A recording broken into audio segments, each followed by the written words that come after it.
Hindi na, kasi ayaw kong mag-wear ng white uniform which is like not expressive of who I am. Diyos! I tried though, nung nag-pandemic, I tried to be a reliever in a BPO and nag-clinic nurse ako. Sabi ko. What? Nag-reliever ka sa BPO? Oo. Tapos? Tapos nagdo-drawing lang ako sa the whole shift. Tapos sabi ko, nagdo-drawing ako ganun, no? 1K na to, isang araw ko lang.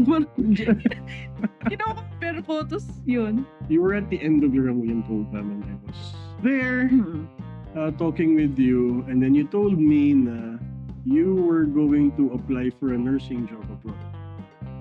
That wasn't me. That was Patricia. Every time kasi I think about giving up sa art career if ever I do have one. Tapos meron talagang offer or like, I don't know, na it keeps pulling me back to what I want to do in life, which is making art. I love making up stories as an improv player. Actually, yung name ko, yung Elwa, may story behind that. Ano yung ano? Yung real name ko kasi is Eloise, or in French, it's Eloise. When I was in high school, we were given an assignment to look for the origin of your name. So, nakalimutan ko yung homework na yon. Nung the next day na, yung all of my classmates are like comparing, ano assignment mo? Because we were going to present it that day. Sabi ko, oh my, merong assignment, ganun.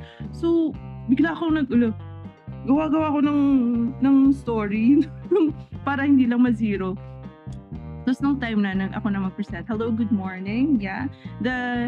Actually, my name, Eloise, is not pronounced as Eloise. It's actually Elwa, like Antoinette, because there's OI. So I was really confident. And then my teacher bought it. I got a 9 of 10. Tapos nagalingan siya sa presentation ko. Tapos sa buong like high school, sabi niya, si Elwa siya. So sabi ko, yeah. So, tas nung nag-graduate na, sabi niya, yung name mo, Elwa, it will be someone. So sabi ko, okay, manifested.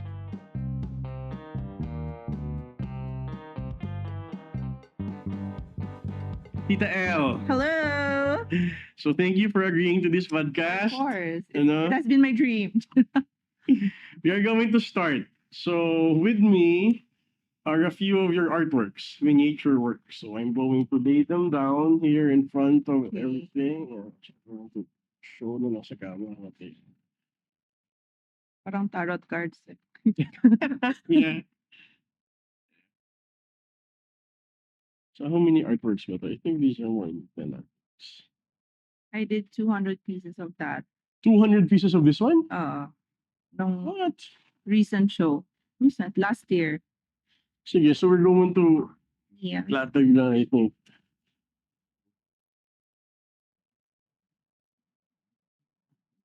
Wow, 200 pieces. Yan, ito na lang. Sige. So in front of us are 10 artworks that you made last year. Yeah. Can you tell us about it? So you said na 200 pieces siya? Yep. Okay, is this for something? I had my solo show last year, June, in GAS, in Gravity Art Space. I started kasi every year, pag tumatak yung 12 midnight ng New Year, yung ritual ko is to make an art, like any drawing or doodle. So I started, I've been doing that since like way before pa. And sabi ko until I want to do it every day for 3 months or so. Tapos I wasn't planning to do a solo show pa that last year. And my friend told me, Tita, may nag-back out sa do you want to fill in? Because he was seeing my stories in IG. Because every day ako nagpo-post ng, okay, this is my artwork of the day, gano'n. So sabi niya may pondo, no? So sabi ko nga, okay, sige, go. I think I'm prepared naman. And then I continued na lang when I went here in Maya to do the workshop, and yun, I produced 200 artworks. But small pieces lang, like piece. So, para siyang New Year's resolution ba? Hindi naman. Hindi naman, more like ano lang, art journal. Really? So, Mm, para art mhm. journaling, ano? Kasi Like KR talked about the same thing na he Mm. kept an art journal. So, ikaw, hindi naman talaga siya journal per se, pero yes. small pieces na that would pass for notebook pages, ano? Yep, oo. Yeah, so these are small. Anong sizes nito? A5. A5. Tapos you had 200 pieces of Mhm, this, mhm. ano? With different mediums. Oo. So kung Hindi art journal siya, ibig sabihin each artwork, each 200 artwork, iba yung concept. Yep. Ano, so paano yung thought process mo nun? For the day siguro like, kukuha ako ng papel tapos yung available materials in front of me and then magja-jam parang nag-a-art jam lang ako sa sarili ko. And sometimes I just do experiments as I've mentioned, different mediums lahat yan. I also have collages, acrylic oil, ink. I try to let the medium that dictate what I want to tell or create. So it's understanding the medium. So it's very intuitive din, ano? Super. Super. Kasi yung my process is really very improvised because I have a background in theater's improvisation. I live by the principle of yes and. So okay, first layer, first shape, I draw like a circle. What do I see there? Ah. Okay, something like that, and I put Wait a lang, color. ano yung yes and? Can you explain? It is the opposite of no buts. So you have to say yes to everything. Pero with kailangan mo the define. process of this because di ba I've been practicing improvisation for like a decade na and the principle yes and has instilled in my process in a lot of ways. Mhm. So nakikita siya talaga with my art making. It's just like layering and yes and ano pa. Yeah. So, meron kasi sa alam mo yung when you write fiction, Mhm. so parang ganun yung nangyayari with fiction eh. Na you write something, kunwari, there's this character called Betty. So, Betty went into the forest. And yeah. so dudugtungan mo siya Oo. until you make that story. So, ganun ba yung concept ng yes and? That concept. Oo. It's like an exercise we, di ba, Yeah, we did in Bilangan. Bilangan, where it, like you add to the offer of the other person and then up until you create a story.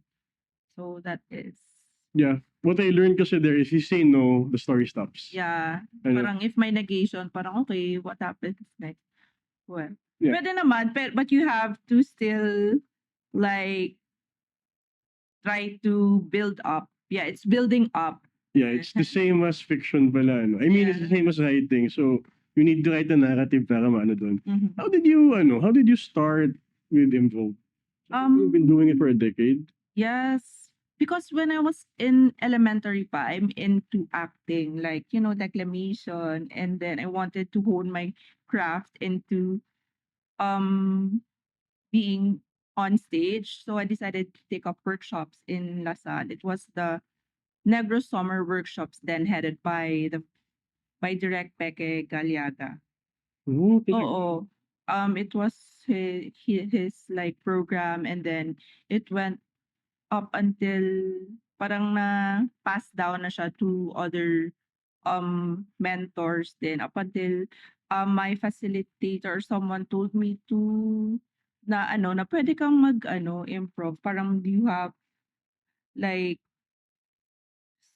you have a talent in it. So I wanted to also perform because I've seen Kinengkoy Comedy Express. It was actually the first improv group in the Philippines headed by the then Direct Gabby Fernandez.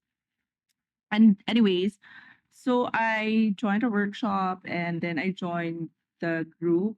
I'm the only female member of the the improv group. So up until now I still practice it. And that being an improviser, ano siya, nagko-correlate siya with me as an artist because yun. Pero yung first thing ba was, did you do improv first before you painted?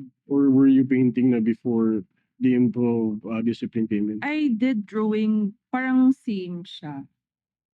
I joined like art competitions when I was in elementary, and then when I got into college, mas ano na siya, mas I was into art na. During college? Yung College. improv mo after college na yun? Yes. So the art making came before improv? Yeah, pero hindi naman improv. At ano, I was doing acting gigs. Like, So yung improv was relatively new to you?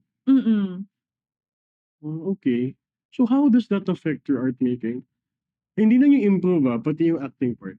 because we had a show, like we had a year wherein we were doing shows in a small pub in Bacolod. Every Thursday yon improv show. Tapos ano, like, I'm not sure if we completed a year of like doing improv shows. Feeling ko na ano talaga, yung way of thinking ko, na sharpen through that year of just like absorbing everything around me, reading everything up around me, and just to bank up on like whatever information so that I have something to like flirt out on stage. So yun, feeling ko um it translated to my earlier works, which was very gibberish, like whatever lang. So ito na nga yung recent works. I tried This one? I tried to like quiet my mind and not just like throw everything in one blank canvas. So yung start mo dun sa process mo was, well, aside from it being intuitive, you would say na medyo kalat pa yung artworks mo? Yeah, super. Can you describe them ba? The early work, the kalat works. Yeah. Okay, so if I have one piece na nasa bahay lang, like, okay, isang layer lang, ganyan. Like, for example, eto, isang layer lang to. If tatambay pa to sa studio, siguro may add-on na. Tapos, parang kulang pa. May isang layer na naman. Up until maraming, like, tapak ng Hindi na siya whatever. matapos. Oo. Yeah. So how would you know na tapos na yung artwork mo? Pag may bumili na. Yun. Yeah. In progress siya forever. So ganito. Kasi what I'm trying to do is, so naglalagay tayo ng timestamps dun sa sa Okay. journey mo into art making. So we started with this one. So yung timestamp nito was 2025 when you did the Gravity Art Yes. Space. Tapos we jumped going to dun sa process. Earlier. Okay. And we reached improv, di ba? Mhm. And it was a decade ago, it was 2015. Yep. Ano? So 2015, so medyo babalik tayo somewhere in Years. time, Okay. yung years mo growing up sa Mhm. Bacolod. Mhm. So I understand na most of your life was spent in Bacolod. You didn't go to college here, ano? No. So yung Bacolod. art practice mo was mostly in Bacolod. Yes. So when we went to Bacolod the other year, we met up there. Yung art scene sa Bacolod is thriving. As in, ang ganda ng art scene doon with the Orange Project, yung art district nyo. And then, ang daming big names coming from there, like si Sir Charlie. Mm. Actually, yung Bacolod, Iloilo scene, ibang klase yung art scene doon. So, growing up, was it always like that? Yes, and if I didn't have Bacolod as my environment growing up as an artist, I think I would stop or I would not sustain it because the community of Bacolod is really supportive and helpful of each other's art career. So how did you get into it? Kasi sabi mo, nagpo-poster making contest ka before. Pero iba kasi yun 'pag bata ka pa. Ang dami kong kilala na nagpo-poster making, nagko-contest before, pero when they grow up, natatapos na rin yung practice nila, eh. So how did you get into it ba? In high school? No, I Or mean in ever. Like kasi entering the art scene is a different thing, ah. Hindi porke magaling ka mag-drawing, pasok ka na sa maa-accept ka na sa eksena. Ang daming kailangan mangyari for you to be really part of that scene, 'di ba? To be recognized. So how did you get recognized sa eksena? I used to hang out in a cafe where Nuna Alvarado owned it. The the Nuna Alvarado National Artist. And then there was a show that time na parang doodles yung works niya. Kasi before, I really thought artworks were just like the traditional ones, the trees, mangoes, mountains, ganon.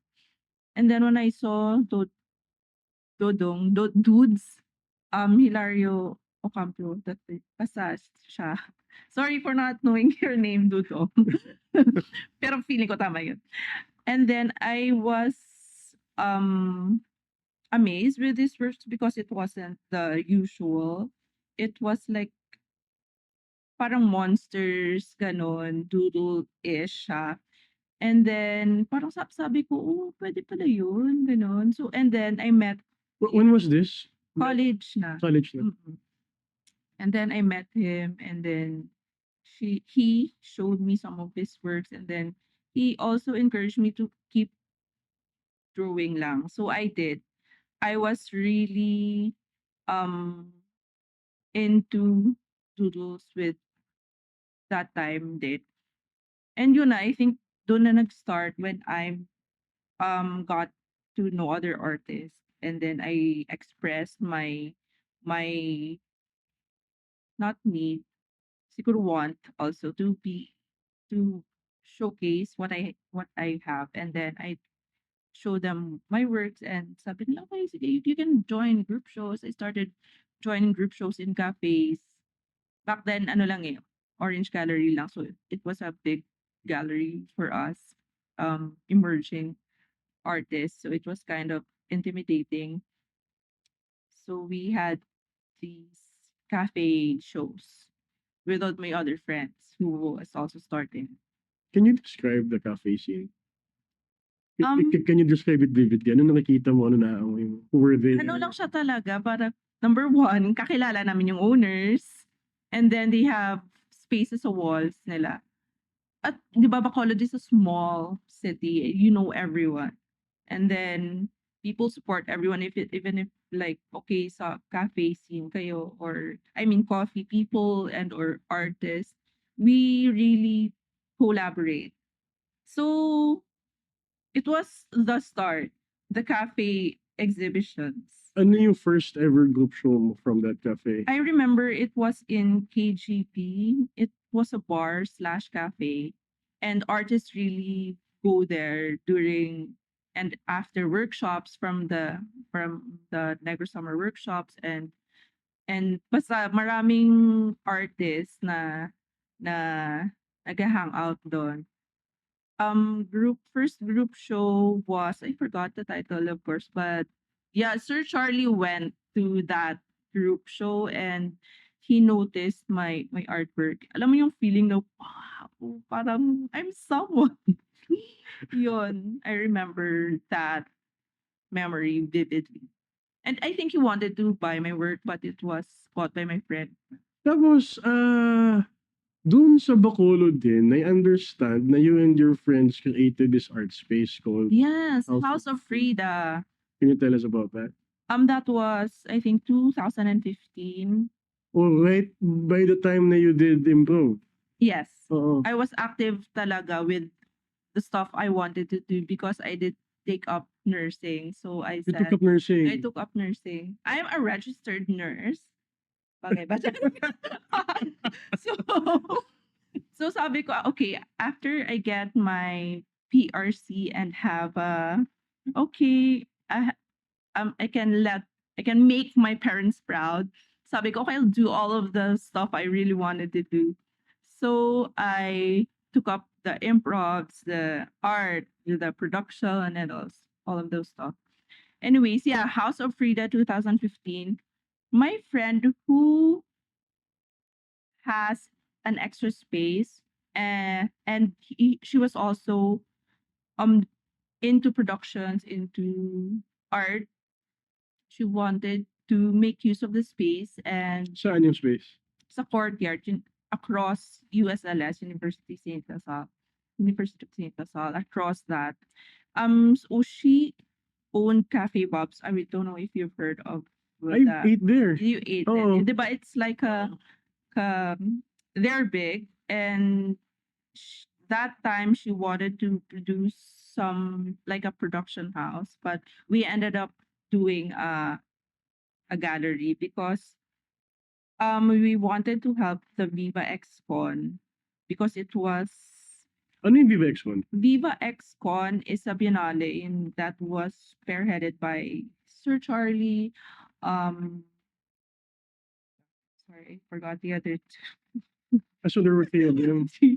3 of them. Yeah, Ano. plus it's regional in Visayas. So Visayas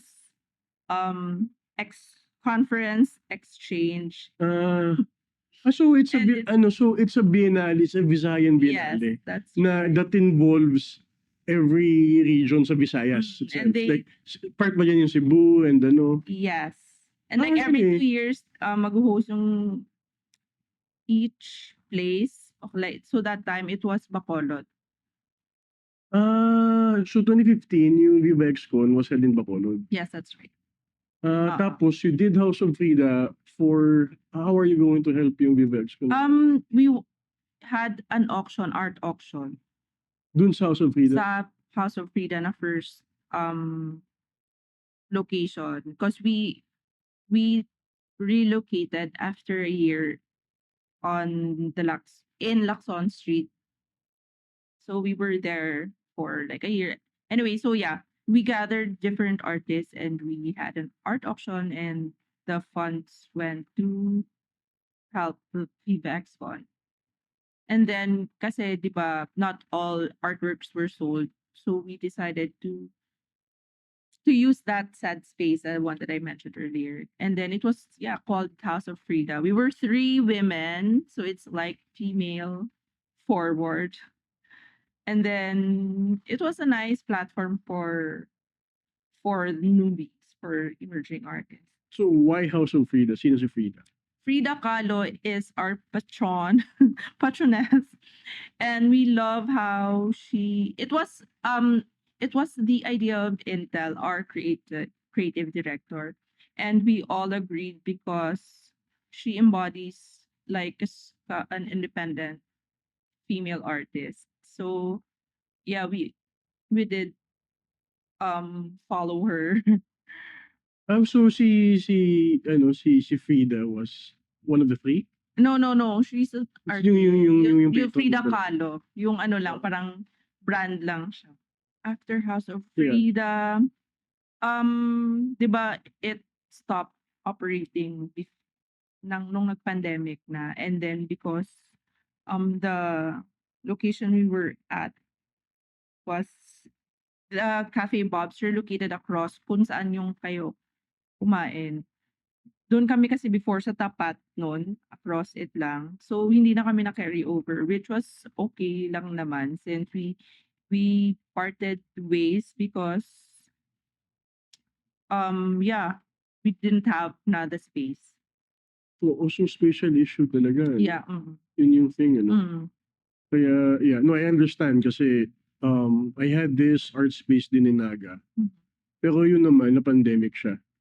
Pero yung space with art kasi is very important eh. Kasi for example, yung Studio Maya, we shifted na online, di ba? The experience of experiencing art is different na from actually being there. So, when your space got, wala yung space nyo, dun sa Bacolod, what did you do after? I did full-time artist for a while, and then during that, kasi I don't want to just rely on my art making. So I was doing little rackets here and there, doing production Production saan? sa event. And what kind of events? Mga ano, like music, film. Ano din, hinatak din ako ni Marian. Si Marian yung owner ng Cafe Pops na friend ko. Siya yung maraming ganap. Tapos, she sometimes need assistance into doing those events. So, I help. Di kasi I ask kasi there are a lot of lean times when you start painting full time. Oo. Lalo na kung wala kang patron. From what I Yeah. understand kasi is the more successful ones, they are able to sustain their art career kasi they have art patrons. Mhm. And not everyone can have art patrons. Ano ba Yes. ibig sabihin ng patron? It's someone who supports you no matter what, di ba? And yun nga, yung constantly bumibili ng painting mo. Iba yung patron sa collector lang. Mhm. Yung collector can buy from time to time, pero yung painting talaga would support you throughout. Like si Sir Manny with Yeah. si Doc Wanang, di ba? And all those famous people na we know of now. At one point, meron silang patron who would push for their artwork. So we don't have that. We don't have So we need to do odd jobs. Like for you, yung production. a lot of jobs actually. A lot of jobs, di ba? Hindi lang siya with just Yeah, oo. production. Parang May, kung pwede lang ang security guard, di sila. Like, like, hindi mo na binalikan yung painting, oo. Ay, hindi yung painting, yung nursing. Hindi na, kasi ayaw kong mag-wear ng white uniform, which is like, not expressive of who I am. Josie. I tried though, nung nag-pandemic, I tried to be a reliever in a BPO and nag-clinic nurse ako. Sabi ko. What? Nag-reliever ka sa BPO? Oo. Tapos? Tapos nagdo-drawing lang ako sa the whole shift. Tapos sabi ko, nagdo-drawing ako ganun, no? 1K na to, isang araw ko lang. Kino-compare ko, tapos yun. Yeah, yun nga din naiisip ko eh. Parang you'd slave so hard for a corporate job. Tapos one painting can compensate Yeah, for that, exactly. di ba? So yun yung maiisip mo once gumagawa ka ng True. corporate thing, Yeah, pero yun nga, at least kasi yung mga racket, alam mo may katapusan eh. Tapos alam mo may matatanggap ka. Yeah. Unlike pag may stable job ka, alam mo na may matatanggap ka, pero ito na yung routine ng buhay Yun mo lang, eh. oo. Di ba? Hindi mo rin alam kung mapopromote ka or what. I mean, no offense to people with Yeah, of course. I mean, you're just not built that way. Yep. When I floated the idea of this art podcast, a lot of friends were asking how they could support. The easiest way is to hit the subscribe button. It's free. It's just one click, but it will do wonders for Studio Maya. So please subscribe, and we will work very, very hard in improving our set. Thank you. After doing these jobs to sustain your lifestyle, tapos your art practice, how did you find yourself in Linangan? I saw through Erica Mayo's stories na saan yan, she was one of the sa Bacolod, she was like I think the first Linangan how do I call a female? Alum. Alumna. Pag pero Pag general. pag hindi Okay. gender specific, alum. Anyways, yeah, I was seeing her story. Sabi ko, saan yan, sis? And then she said, apply ka dito, ganun. So she gave me the idea that I could be part of Linangan, of the residency. So that time I didn't have any experience. So I did apply and then I got in. So yes. This was during the pandemic time, ano? After na. After this was 2023. 2023. Oo, kasi we came after you. Oo. Tapos Pero sila ni the Erica application was during Yes. pandemic, Correct. when things were starting to ease. Mhm. Oo. Tapos after that, so before Linangan ba, sa Bacolod ka lang talaga nag-art? Yeah. So yung gateway mo to doing galleries in Manila was through the Linangan program. Would you say that? Orange Gallery and the House of Frida gave me naman like a gateway to in a way get my name out there. So it was a start. But siguro si Linangan na yung nag ano ng concept making and to really um detangle my thoughts and make concepts which I up until now um make use of. Yung works natin dito sa background, these are Linangan works, di ba? Or Linangan? Yung dalawa. Eto sa So, Bacolod. so can you tell us, since sabi mo nga, before you were all over the place, tapos you told us during the first part of the interview na you learned how to quiet your mind. Tapos now, with the Linangan residency, you're sharing now na yung concept making mas nabuo when you enter that part. Yep. So can you tell us, can you show us ba how yung application ng learning na yun? Mas ano na siya, mas more on personal, mass personal. These long necks, have them. I started doing long necks ano na when I started doing artworks 2015. And then I think hindi ko na siya ma-eliminate sa lumalabas siya talaga as much as I don't want them. Yeah.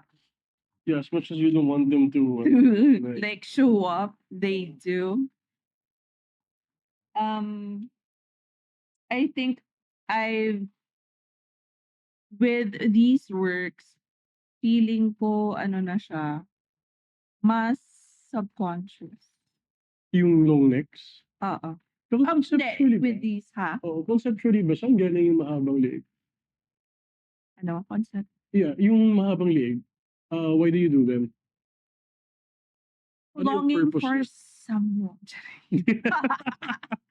Kasi in our Hiligaynon, there we have this like saying galaba ang liog if you're looking for like someone or I remember kasi when I was in high school tapos ano mag honors assembly na 'di ba your parents should accompany you to take the certificate ganon and then hindi ko pa makikita yung gusto na ko yun yung parents ko aakyat na ako ng stage ganon so nung nakita ko ng dad ko sabi niya galaba gidi mo liog ganon yung mahaba talaga yung ano mo yung neck mo sabi.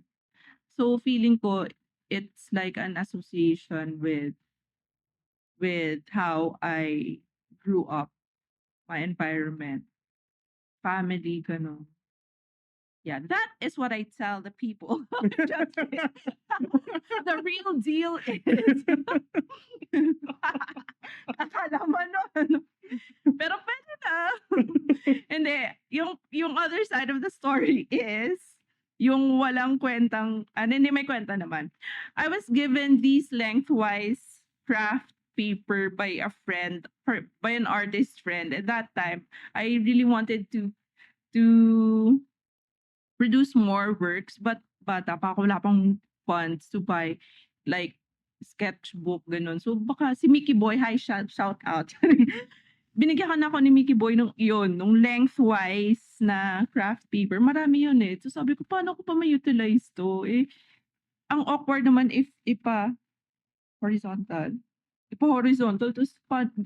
Anyways, tapos gumawa ako ng I made a way to create these characters. So yung lengthwise na craft paper, parang 1 by 5 feet yung size nun. 1 by 5 feet. Oo.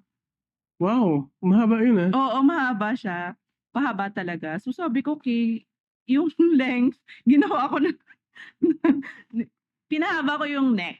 So, dun ko siya na-invent. Yun, that is the birth of the long necks. Walang, walang malalim na meaning. I just And but then that's a good story kasi hindi lahat ng ibig sabihin may ibig sabihin. period. And people think kasi na when you make art, it should, ito yung pet peeve with stuff, na when you make art, it has to, yung palaging, hindi lang with visual arts, even with other art forms, they think na kailangan may meaning. Yeah. Sometimes the process itself is the art Yep.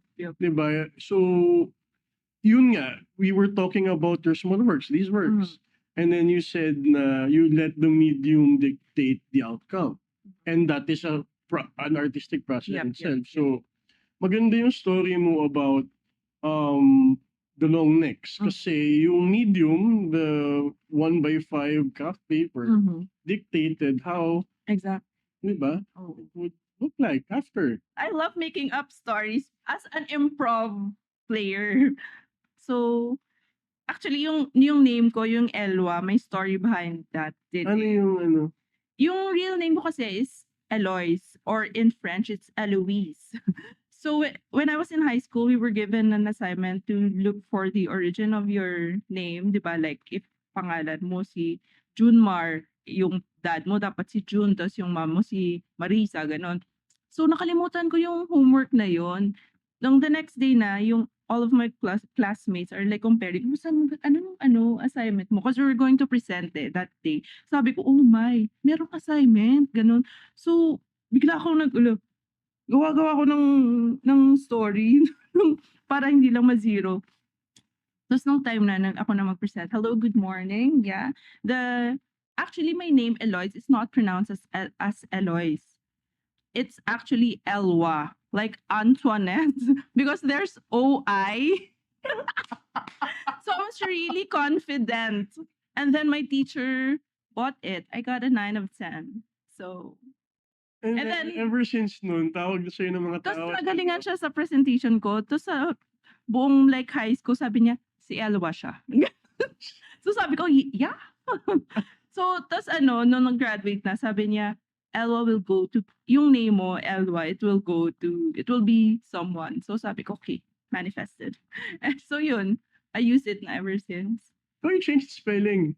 I did, with an H. Yeah. Para judge. With an H. How do you spell your name?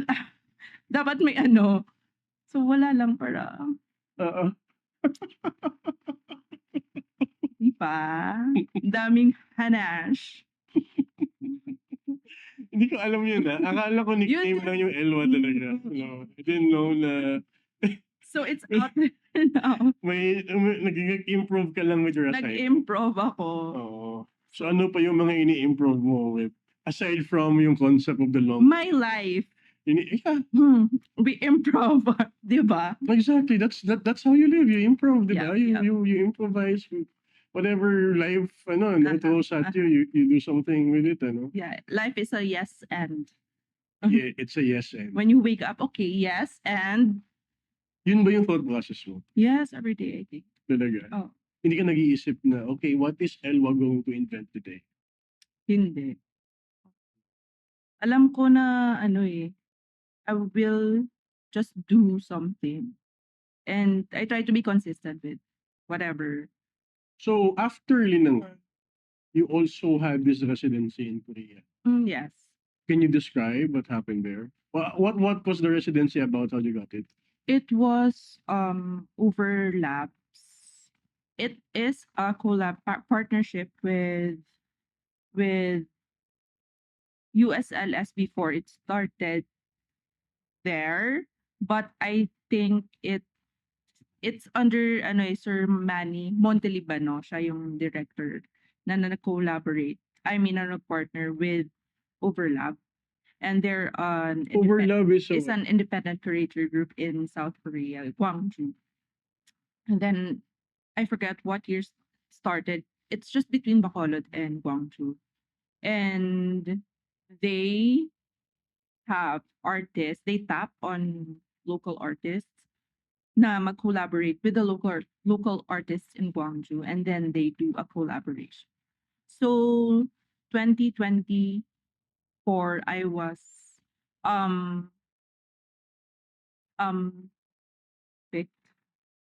by Sir Manny, You and didn't apply? I did. There's no application for it. You just I think if you're I'm not sure with how they how do you call that, Select? select. Oo. Oo. Pero siguro So how did you um, know si Sir Manny Montedevelop? sa ano na din, sa artist, sa Orange. Was Like he a art collector of community. yours? No, he's also an artist Ah, and really? a director. Mm-mm. He's also into the theater community in this summer workshop. Mm-mm. And then also he's also like an director sa art. So you were Very chosen because active. of your art, ano? Active siya. Oo. Oo. I mean, I need to emphasize that kasi yung residencies have this reputation ba, for lack of a better term, na you enter because malapit ka sa ganito, Oo. malapit sa ganyan, di ba? So, um, I don't know if that exists or not, ano? I haven't experienced that. Pero there are stories like that. Oo, for Ano? sure. So I just want to emphasize that you got in because Sir Yeah. Manny believed in what you were doing. Yeah. I was doing I mean, I was in the scene for years now, and then Hmm. that was also, I think Linangan also helped with my credibility. And then after that, I just kept on producing, joining exhibitions. Yeah, kasi yung linangan mo was not just the Amuyong part, di ba? Yeah, I You also went to did the research based for like 3 months. Yes. So you stayed sa Alfonso for 5 months? Yeah, yung Tama, no? the Amuyong program, that was 2 months. 3, 2? That was 2 Oo, months. Yeah. 2 plus yung the Amuyan program. Oo. The Amuyan was 3, di ba? 3, oo. So you were there for 5 months, Yeah, almost half a year with Mm-mm. producing Yeah. Okay, so si Sir Manny recommended you for residency in Guangzhou with what was the name again? With Overlap. With Overlab. And then when was this? Can you take us through the process kung ano? I received the message when I was here in Manila pa. I was doing the project management job. And then when I decided to let go of that, I received the message from him, and then he said that about the Overlap, the residency in South Korea, which will be on November of that year, 2024. So the process was not just for a month in South Korea, but it was like months of collaborating now with the artists from from South Korea. Because we were talking. Baka siyang exchange program. Yes, Pumunta kayo doon tapos may Koreans na pumunta din exactly. sa To Bacolod. immerse in Bacolod, And then you meet each other and then you created the exhibition. Pero before we talk about that exhibition, how was the whole experience? It was mind-blown experience. Siyempre, because you get to meet other artists. Because that time kasi may Guangzhou Biennale. So, and then, at that time din, maraming residencies na sa Guangzhou with other artists from other countries. So, we met those people. It was fun. Ano mga ginawa mo doon? Ano yung exposure? Saan kayo pumunta? Ano pinagawa Sa exhibition, tapos lang, yung immersion talaga with the artists I collaborated with. And then, the the two-man show we had was the birth of that immersion collab. Hindi naman kayo nag-inuman lang. Talagang may work part. Yun. Oo. Hindi kasi, pero what does that do for your art ba? Going out and doing residencies abroad. What does that do for you? And your art and your practice? Na it gives me hope and more faith in what I can do, because I've seen the art performances, their works, and then every time you gaze upon their what they can produce, you can say din na, "Hala, kaya ko din. Bulmus ka dyan." Mga So, ganun. may validation, ano? May validation, Oo, may ano? Ah. mas ano ba yun? O, tas ano, pabaliw-baliwan eh. Mas ano ako dyan. Yeah, it gave me that inspiration and motivation to tell and create more na at par sa other artists. Yeah, kasi yun nga, yung mentality is, if it's outside the Philippines, it must be good. Diba? Exactly. Tapos you get exposed and then you realize na, okay na, I mean, hindi naman ito malayo with everything that you're doing Period. at home, diba? Oo. Yun yung mapapansin mo, and then like, mas actually may mga iba, mas matalino ako dyan, mas magaling ako dyan. Magaling lang sila market. Yun ng nga, sarili. yeah, kasi they have the government support, Yep. and then us naman, we have these programs, We have yes, like, yeah, ano naman, we have groups, and we have tea. We have tea. before you went to that Korean residency, so you were at the end of your Korean program, and I was there talking with you, and then you told me na you were going to apply for a nursing job abroad. That wasn't me. That was Patricia. Yeah. Every time, like, parang, alam mo, nasa pit na ako ng, I try to hold to that option. Fine, I'm gonna be a nurse and ganon. And serve the country to earn dollars. Pero ano lang, thought lang siya. Na parang, feeling ko, I am serving the country or my family, or I'm an obedient or a responsible person, but I'm not. So parang asad, but I'm not. But what made you go against that thought? Kasi when we were talking, you were sold na on it eh. And I was surprised kasi nag-amuyan ka na eh. I mean, hindi naman lahat dun sa batch mo may chance na maging amuyan dun sa program ng Linangan, di ba? So parang one notch higher yun kasi mas yung selection process doon is different. Kasi dito 8 kayo pipiliin. Sa amuyan, just one. Diba? And then it surprised me na you thought about doing yung nursing job mo despite having disadvantage of being an amuyan among, yun nga, sa eksena, diba? Or sa batch. Or I mean, sa larger scene, diba? Kasi, hindi ba naman amuyan, you get exposed more eh.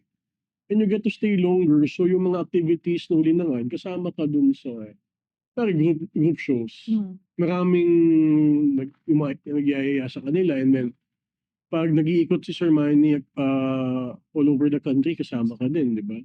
So you get exposure, you get connections, and then all of a sudden, gusto mo mag-nursing kasi you didn't find this part na sustainable. Yeah. So what made you decide na hindi nga, go with this na lang? Feeling ko yung residency in Korea, I don't want that to waste. So, parang nag-shift naman, okay. Every time kasi I think about giving up sa art career, if ever I do have one, di ba, magdadrama ako, ayoko na, sinong gustong bumili ng artwork, 80% off, ayoko nang mag-artist. Tapos meron talagang offer or like, I don't know, na parang it keeps pulling me back to what I want to do in life, which is making art. So, the residency in Korea was one. So I still stayed, I'm still here. And it's a pattern. I'm just kidding. I think I found naman the balance. Pero do you still think ba na ayun art? Every day. I'm just kidding. No. No, seryoso yan. I mean, you really doubt kung, kasi it's a hard thing to do eh. Diba? Especially that like I'm in my mid-career phase wherein I'm not an emerging and nor I'm not an established one. So I'm in the middle. I don't know if I need to lower my price or ano and or like increase ganon. So I gave up on that an idea. Na alam ko na lang na um that I need to not stop. I can't be consistent, but I know that I will not quit. Mm. Does that make sense? Yeah, yeah. Completely kasi yun nga, yung mid-career part yung pinakamahirap.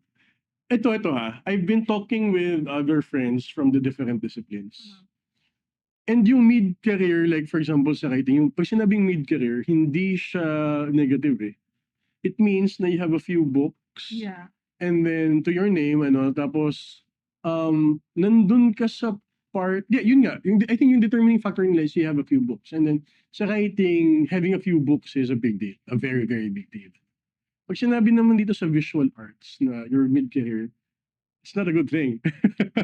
Yeah. Kasi you're somehow in limbo Yeah. na hindi mo alam kung saan ka lulugar, di ba? And you can't, I don't think naman na binabaan mo yung presyo mo. Yeah. We never do that, di ba? Kasi it would be unfair naman to those who bought us and supported us, not bought us, who supported us during our early parts. Kaya nga tayo umangat because of their support. Pero yun nga, yung I think it's a function din of the market, yung the A class and the B class malayo on what eh. Yeah, super. Diba? So, once you reach a certain price in your career, hindi ka afford ng B class pero hindi ka kilala enough ng A class to buy you. Yeah. Diba? So, yun yung ibig sabihin ng mid-career sa visual art. I just wanted to explain that kasi yun nga, I'm trying to make this pod in education for those looking eh. Yep. So, and yeah, it's a hard thing. So we're all trying to figure out how to get to the next level where nandun na tayo sa kind of market that can afford the price that we have reached. So, what do you do ba to cope with this challenge? Siguro I decided na number one, I embraced where I'm at right now. And then much more depth over speed because I started out with doing tons. I'm like quantity over quality. I've always wanted to prove that you can create quality works because you've done tons of it. Like I wanted to do that for a long time, but I don't know when I'll live that day wherein those works will be valued. Anyway, so yeah. I parang yung term ni Sir Mark when he saw Sir Marcos Inian, when he saw my installation work when I had my group exhibition last March in Orange Project, he asked me, "Is this a departure?" And then that time I said, "Ano yung term na departure in the art world?" But when he asked me that, I just said yes. As if I know the word or the term. Parang it makes sense din naman. Because he saw my works when I was an amuyong in Linangan. And he saw the long necks, the stylized, the pop colored. And this time, parang nag-installation ako. It was very, research based. So I think I wanted to go onto that direction, depth. Na, okay, people would really have a conversation about that or topic. Yun. Ano yung ibig sabihin ng departure? So, in my understanding, kasi dalawang person yung nung sa akin nun eh, when I had the installation sa departure mo. Departure! Sa bansa. Anyways, parang daw, okay, so I've been doing paintings for a while, for a long time, or doing visual, ganun. Tapos, nag-installation ako. Feeling ko yung that transition. It's a transition. Oo. Can you tell us about the installation? Yeah, that was um this um Hindi I kasi it's this thing, 'di it's ba? Na it's incubator. an incubator. Mm. Okay. Yeah. So I decided to, I don't know how that popped into my mind, but I know I will be collecting candles from different churches in Negros Occidental. So parang church hopping siya. But I not steal. Just kidding. Parang hindi. Humingi ako ng like candles from the where they light candles, and I gathered all those and melted them into like egg shaped um figures, and then I placed some small images of, not images, figures din na people, like different kinds of. And this is about the um farmers in Negros, and in the land farming community in, I also did get some wax in Dumaguete, so like Negros na lang. And then the idea that farmers and land owners go to the same church and pray for the same thing, different things. And then basta yun, that's the idea. And then yeah. So, kasi you said it was an incubator, di ba? Mm. Yung ginawa mo bang mga egg-like objects dun sa loob ng incubator? It Totoo. was, yeah, it is like, how do you call that kind of time Time-based na based siya. din. Kasi So I put up hinhyperlapse mo. the bulbs. There were bulbs Oo. that ano.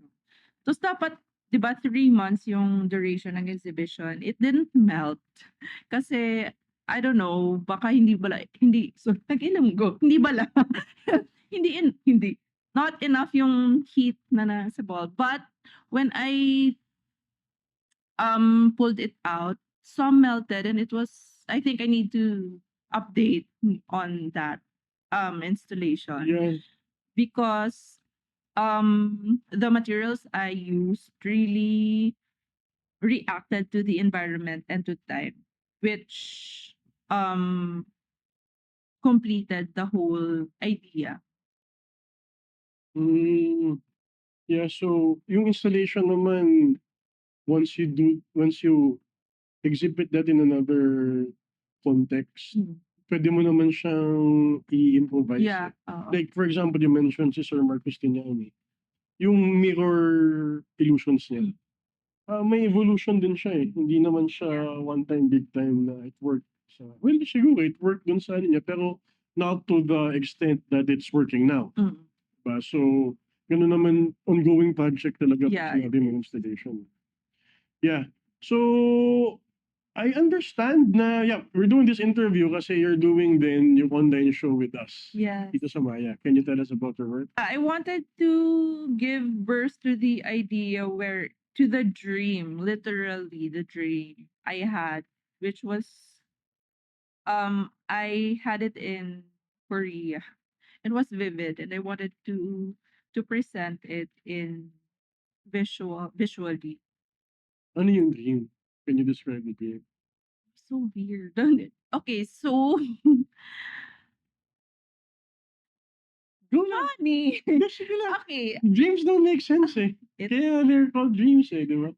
kasi if I will tell the dream, baka mag-expect kayo nga it should be that vivid on the paintings I will be doing. Ay, It's hindi naman. not. It's just It's gonna inspired, di be ba? it's gonna be mushy. It's just inspired by the dream. Inspired by Hindi that naman dream. necessarily the dream itself.